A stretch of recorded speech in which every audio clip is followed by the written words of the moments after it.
सबसे ज़्यादा जो सामंती लोग हैं, जो ज़मींदार परिवार हैं, जो दबंग लोग हैं, वो सब लोग जानते हैं कि वो भाजपा संरक्षित हैं, भाजपा के लोग हैं, भाजपा का मांसपेश है। इंसाफ न मिले, दलित मूंछ न रखे, घोड़ी पर न बैठे, ये वही लोग हैं ना। तो इसलिए जीतन राम मांझी करते क्या है, कहते क्या है, वो तो वही जानेंगे। पक्का मकान बनाने के लिए जो प्रधानमंत्री आवास योजना बनती है, उस योजना में 2018 के बाद से बिहार का एक भी नया नाम नहीं जोड़ा गया है।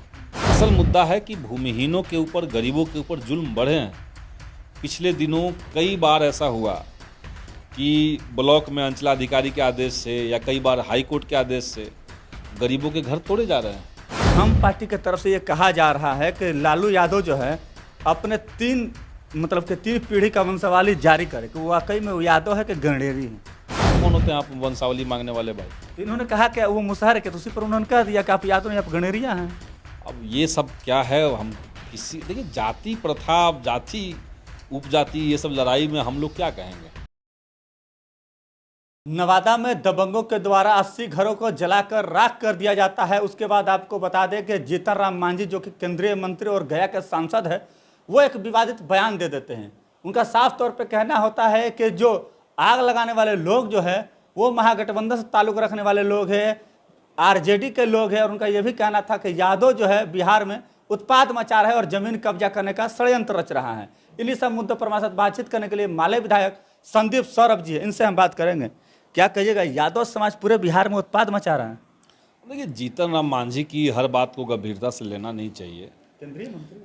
केंद्रीय मंत्री हैं, बिहार के पूर्व मुख्यमंत्री रहे हैं, लेकिन एक जाति विशेष को लेकर के जो उनकी टिप्पणी होती है, वो असल में जो ज़रूरी समस्या है या जो ज़रूरी सवाल है, उससे जनता को बरगलाने के लिए ही होता है। जैसे सबसे ज़्यादा जो सामंती लोग हैं, जो ज़मींदार परिवार हैं, जो दबंग लोग हैं, वो सब लोग जानते हैं कि वो भाजपा संरक्षित हैं, भाजपा के लोग हैं, भाजपा का मांसपेश है।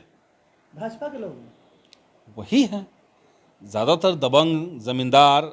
भाजपा को लोग कहते हैं कि सवर्णों की पार्टी है, आम सवर्णों की नहीं है। जो दबंग है, जो एक ज़माने में ज़मींदारी प्रथा में यकीन रखते थे, तो जीतन राम मांझी तो उन्हीं के साथ बैठे हुए हैं, जो चाहते हैं कि देश में जातिवाद बना रहे, वर्णाश्रम व्यवस्था बना रहे, दलितों को इंसाफ न मिले, दलित मूंछ न रखे, घोड़ी पर न बैठे, ये वही लोग हैं ना।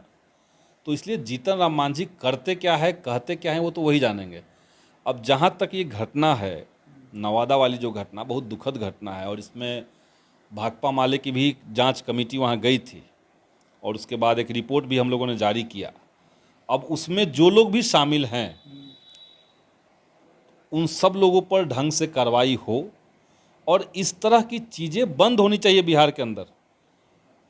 कोई ज़मीन है, उसको खाली करवाने के लिए, अगर मान लिया सरकारी ज़मीन है, उस पर किसी गरीब का घर बसा हुआ है या गरीब का टोला बसा हुआ है, अब किसी दबंग को लगता है कि नहीं, हमको उसको कब्जा करना चाहिए, तो इसी में वो उसने आगजनी करवा दी, वहाँ पे तोड़फोड़ करवाई। अब सरकार को एक जो लंबे समय से बिहार के अंदर मांग उठ रही थी कि जो गरीब सरकारी ज़मीन पे बसे हुए हैं, आप उस ज़मीन पे बंदोबस्ती कर दीजिए उनका। अगर ये हो गया होता, सरकार ने तो कहा था कि हर गरीब को 5-5 डिसमिल जमीन देंगे। मांझी जी ने खुद कहा था। मांझी जी ने कहा था, लेकिन मांझी जी ने कहा कि नहीं कहा वो अलग बात है, लेकिन ये तो लागू नहीं हुआ अभी तक। तो जो भूमिहीन है उनको 5 डिसमिल जमीन दे दीजिए। जो लोग पहले से बसे हुए हैं, बहुत सारे लोग बस गए हैं अपने से। तो मोदी जी पक्का मकान बना ही रहे हैं, जमीन दे दे। मोदी जी पक्का जमीन घर बनाए। सब ये सब बन रहा है डॉक्यूमेंट में, केवल रजिस्टर पर बन रहा है। पक्का मकान बनाने के लिए जो प्रधानमंत्री आवास योजना बनती है, उस योजना में 2018 के बाद से बिहार का एक भी नया नाम नहीं जोड़ा गया है। 7 साल से एक भी नया नाम नहीं लिया गया है। यहाँ तक कि उससे पहले के जो नाम थे, उसमें भी लाखों की संख्या में अभी तक बचा हुआ है जिसको आवास का पैसा आवंटित हुआ हो। बहुत सारे लोग बचे अच्छा हुए हैं। संदीप जी, ये बताइए, मुख्य आरोपी तो नंदू पासवान निकला, लेकिन उसके बावजूद जीतन राम मांझी डायरेक्ट यादव पर टारगेट कर रहे हैं, उनका मकसद क्या है? यादव पासवान का मसला नहीं है, मसला यही है कि अब मुख्य आरोपी की बात कर रहे हैं, मुख्य आरोपी नंदू पासवान, लेकिन यादव पर टारगेट क्यों कर रहे हैं मांझी जी? आखिर करना क्या चाहते हैं मांझी? अब मांझी जी क्या चाहते हैं, वो देखिए, अब हमको राजनीति में जाति जाति खेलने में यकीन नहीं है, और हम ये भी नहीं मानते हैं कि किसी की जाति समझ करके आप उसका पार्टी तय कर देंगे। अब जो पासवान जाति के लोग रहेंगे सबको आप कह देंगे कि चिराग पासवान के साथ है। जो लोग जिसके नाम में यादव लगा रहेगा सबको आप कह देंगे कि फलाने पार्टी से है। जिसके अंदर मिश्रा लगा रहेगा आप सबको कह देंगे कि फलाने पार्टी से। ऐसे होता नहीं है। लेकिन जमीन जमीन यादव लोग कब्जा कर रहे हैं क्या पूरे बिहार में, कह रहे हैं मांझी जी? ना पूरे बिहार में जमींदार यादव लोग रहे हैं, कब्जा कर रहे हैं, कब्जा क्यों करेंगे? उत्पाद मचा रहे हैं, आतंक मचा रहे हैं। अब इसमें कुछ लोग सब जाति से हैं, हम तो कह ही रहे हैं। लेकिन मांझी तो यादव को बोल रहे हैं। तो मांझी जी की बात को हमने शुरुआत में ही कहा कि गंभीरता से एक लेवल तक ही लीजिए, उसके बाद मत लीजिए। अच्छा, उनके बयान के बाद राजद सुप्रीमो लालू प्रसाद यादव बयान देते हैं कि जीतन राम मांझी मुसहर है क्या? इसको कैसे हम देखें? हम कैसे इसको देखें बताइए? लेकिन मांझी जी कहते हैं कि हमें गर्व है कि हम मुसहर हैं। तो गर्व कीजिए ना भाई, मना कौन कर रहा है? तो लेकिन जाति जाति खेल में आप असल मुद्दों को दबवाइए मत। असल मुद्दा है कि भूमिहीनों के ऊपर, गरीबों के ऊपर जुल्म बढ़े हैं। पिछले दिनों कई बार ऐसा हुआ कि ब्लॉक में अंचलाधिकारी के आदेश से या कई बार हाई कोर्ट के आदेश से गरीबों के घर तोड़े जा रहे हैं। तो किसी भी लोकतंत्र में घरों को तोड़ना बगैर कोई अल्टरनेटिव इंतज़ाम के, ये कहीं से भी उचित नहीं है। और नवादा वाली घटना में तो 80 घरों को जला दिया गया। तो ये सब चीज़ों पे सरकार कैसे कंट्रोल करेगी, इसी को लेकर के माले ने एक अभियान चलाया हुआ है, और हम लोग अलग अलग ब्लॉक में लगातार आंदोलन कर रहे हैं इसी मुद्दे को लेकर। आखिरी सवाल संदीप जी, हम पार्टी की तरफ से ये कहा जा रहा है कि लालू यादव जो है अपने तीन पीढ़ी का वंशावली जारी करे, कि वो वाकई में वो यादव है कि गणेरी है।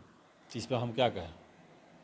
इस पर आप क्या क्या प्रतिक्रिया रहेगा? माने हम क्या क्या आपत्ति दर्ज करें? वो 3 पीढ़ी का लालू यादव कह रहे हैं कि वो मुसहर है क्या, तो उस पर से जीतन राम मांझी कह रहे हैं कि वो गणेरिया है, यादव नहीं है। अब देखिए, ये सब राजनीति में इसी को पॉपुलर पॉलिटिक्स कहते हैं। अब वो 3 पीढ़ी जारी कीजिए, फिर 4-5 पीढ़ी आप जारी कर दीजिए, ये सब अब उनका अपना मर्जी है, वो क्या कर रहे हैं, हम उस पर क्या, दोनों वरिष्ठ नेता हैं। तो हमारा बयान को आप किस नजर से, दोनों का गलत है बयान? अरे ना, हम नहीं कहेंगे गलत है कि सही है, हम कहेंगे कि राजनीति का ये मीडिया इसको जितना हाइप दे रहा है वो गलत है। मीडिया हाइट कर, सर जवाब तो उन्होंने दिया ना, तो जवाब दिया तो मीडिया तो सवाल करेगी ना। तो मीडिया उन्हीं से जाके सवाल कीजिए। अब ये अगर हम पार्टी ने कहा कि 3 पीढ़ी का अपना लिस्ट जारी कर दीजिए, वंशावली जारी करिए, तो आप तो ये जाकर उन्हीं से पूछिए कि क्यों आपको वंशावली चाहिए और आपको क्यों हम दे। आप कौन होते हैं आप वंशावली मांगने वाले भाई? तो इन्होंने कहा कि वो मुसहर है, कि तो उसी पर उन्होंने कह दिया कि आप यादव नहीं, आप गणेरिया हैं। अब ये सब क्या है? हम किसी, देखिए, जाति प्रथा, जाति उपजाति, ये सब लड़ाई में हम लोग क्या कहेंगे?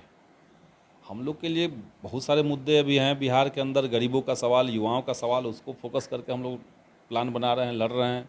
तो जो 80 घर जला उसको क्या कहिएगा, उसको मुआवजा कब तक मिलेगा? एकदम सरकार को देना चाहिए, मुआवजा भी देना चाहिए और इंसाफ भी देना चाहिए। जिन लोगों ने घरों को जलाया है उनके ऊपर कार्रवाई हो, किसी भी जाति के हों। गलत है तो गलत है। चलिए, जो गलत है वो गलत है, और जो उसके ऊपर कार्रवाई होनी चाहिए, जो आरोपी है जिन्होंने घर जलाया है, और मुआवजा बिल्कुल मिलना चाहिए। तमाम बातों को कहते हुए नजर आ रहे थे माले विधायक संदीप सौरभ। आप इनकी बातों से कितने सहमत और असहमत है, अपनी प्रतिक्रिया कमेंट्स में जवाब जरूर दीजिएगा। तब तक के लिए बहुत बहुत धन्यवाद।